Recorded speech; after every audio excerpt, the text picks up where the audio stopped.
kelompok beradab akan memperkenalkan diri dulu. Perkenalkan, nama saya Saria. Perkenalkan, nama saya Julian Nurhafiza. Nama saya Wahidatul Kamaliah. Perkenalkan, nama saya Winiatri Kuliah Sandi. Perkenalkan, nama saya Mas Rora. Perkenalkan, nama saya Disti Melinda. Di sini kami akan mempresentasikan hasil kerja kelompok kami. Pengertian Pancasila. Pancasila merupakan dasar negara Indonesia yang menjadi pedoman hidup bermasyarakat, berbangsa, dan bernegara. Pancasila perekat persatuan dan kesatuan bangsa Indonesia sebagai alat persatuan bangsa, bukan sebagai alat untuk menjaga keutuhan Negara Kesatuan Republik Indonesia. Kelangsungan hidup negara dan bangsa Indonesia di era globalisasi mengharuskan untuk melestarikan alat persatuan bangsa agar generasi penerus bangsa tetap dapat menghayati dan mengamalkannya, dan agar intisari nilai-nilai yang luhur tetap terjaga dan menjadi pedoman bangsa Indonesia.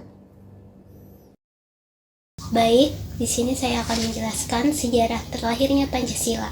Sejarah singkat lahirnya Pancasila bermula dari peristiwa dalam sidang Badan Penyelidik Usaha-Usaha Persiapan Kemerdekaan Indonesia BPUPKI.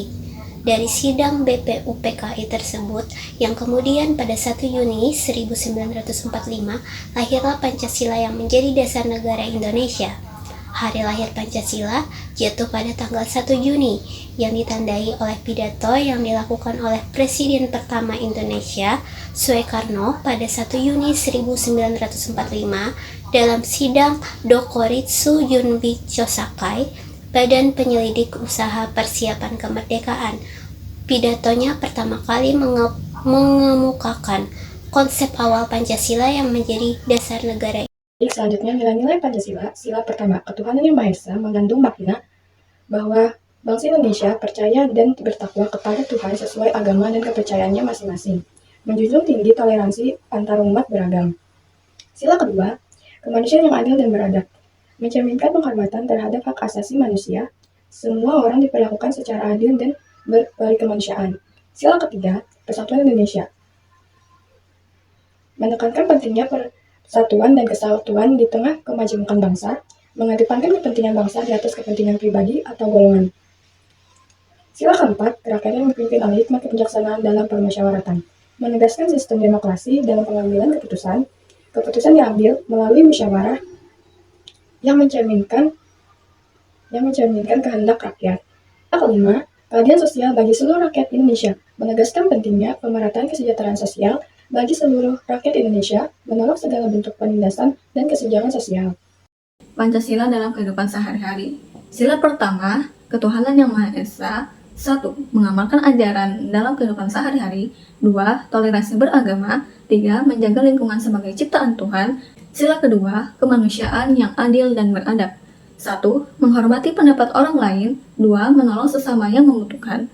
3. Menjunjung tinggi hak asasi manusia. Sila ketiga, persatuan Indonesia. 1. Menghargai keberagaman budaya. 2. Berpartisipasi dalam kegiatan gotong royong. 4. Menjaga persatuan di tengah perbedaan. 4. Menjalin persahabatan antar etnis. Sila keempat, kerakyatan yang dipimpin oleh hikmat kebijaksanaan dalam permusyawaratan perwakilan. 1. Aktif berpartisipasi dalam musyawarah.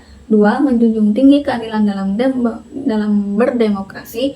3. Menghargai dan mendukung demokrasi. 4. Tidak mudah terprovokasi isu SARA. Sila terakhir, yakni keadilan sosial bagi seluruh rakyat Indonesia. 1.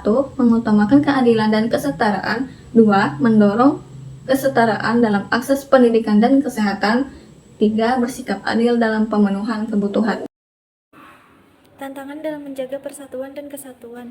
Tantangan internal, yang pertama keragaman masyarakat, yang kedua kesenjangan sosial dan ekonomi, yang ketiga kurangnya pemahaman akan budaya, yang keempat munculnya ideologi separatisme, yang kelima munculnya etnosentrisme dan radikalisme. Tantangan eksternal, yang pertama campur tangan asing, yang kedua munculnya jaringan narkoba internasional, yang ketiga globalisasi, yang keempat pelanggaran wilayah.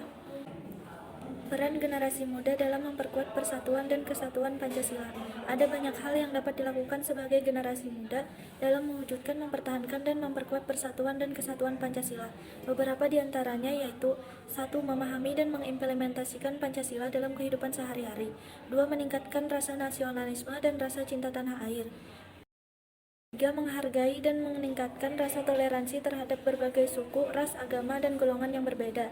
4. Ikut serta secara aktif dalam kegiatan masyarakat. 5. Melaksanakan kewajiban di lingkungan manapun dengan sebaik mungkin. Dengan menghormati perbedaan satu sama lain, kita dapat hidup bersama dalam kebinekaan yang indah. Hal ini juga dapat mencegah terjadinya konflik dan perpecahan yang dapat merusak persatuan dan kesatuan bangsa. Selain itu, menjaga kebinekaan juga dapat memperkaya budaya dan kreativitas bangsa. Dengan memiliki beragam suku, agama, dan budaya, Indonesia memiliki potensi yang besar dalam menghasilkan karya seni dan sastra dan inovasi teknologi yang unik dan khas. Selanjutnya, studi kasus korupsi timah 271 triliun. Contoh studi kasus sila kelima korupsi timah 271 triliun. Belum lama ini, Indonesia digemparkan kasus mega korupsi yang diperkirakan berakibat pada kerugian keuangan negara sebesar 271 triliun. Kasus mega korupsi tersebut bertajuk dugaan korupsi dalam tata niaga komoditas timah wilayah izin usaha pertambangan PT Timah Tbk untuk tahun 2015 sampai 2022. Sederhananya, kasus tersebut mengenai kerjasama pengolahan lahan PT Timah Tbk dengan pihak swasta yang dilakukan secara ilegal atau melawan hukum. Kejaksaan RI menjadi aktor penegak hukum di balik pengungkapan kasus tersebut dan setidaknya sudah 16 orang ditetapkan sebagai tersangka. Adapun beberapa nama tersangka yang menjadi sorotan ialah Harvey Mois, suami dari aktris Sandra Dewi. Selain itu, Crazy Rich Pantai Indah, Kapuk PIK, Helena Lim.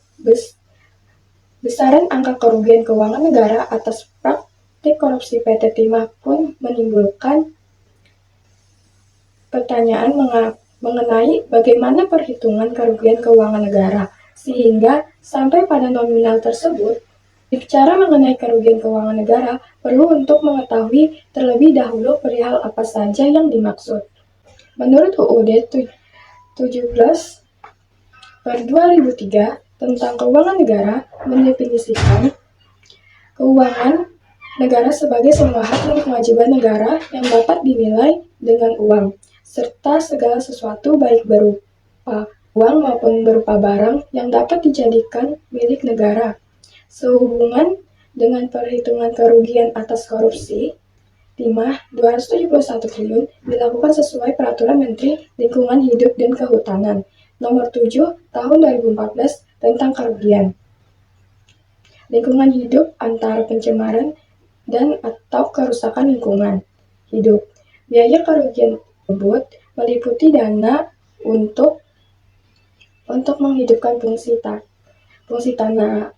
tata air, pengaturan tata air, pengendalian erosi dan limpasan pembentukan tanah, pendauran ulang unsur hara, fungsi pengurai limbah, biodiversitas, sumber daya genetik, dan pelepasan karbon. Kesimpulan dari materi Pancasila sebagai pemersatu bangsa adalah bahwa Pancasila berfungsi sebagai dasar dan ideologi negara yang mampu menyatukan berbagai keragaman yang ada di Indonesia, seperti suku, agama, budaya, dan bahasa. Dengan nilai-nilai seperti ketuhanan, kemanusiaan, persatuan, kerakyatan, dan keadilan sosial, Pancasila menjadi landasan etika yang mendorong toleransi, kesatuan, dan keadilan sosial. Implementasi nilai-nilai Pancasila dalam kehidupan sehari-hari dapat mendorong terciptanya masyarakat yang harmonis dan kuat dalam menghadapi perbedaan.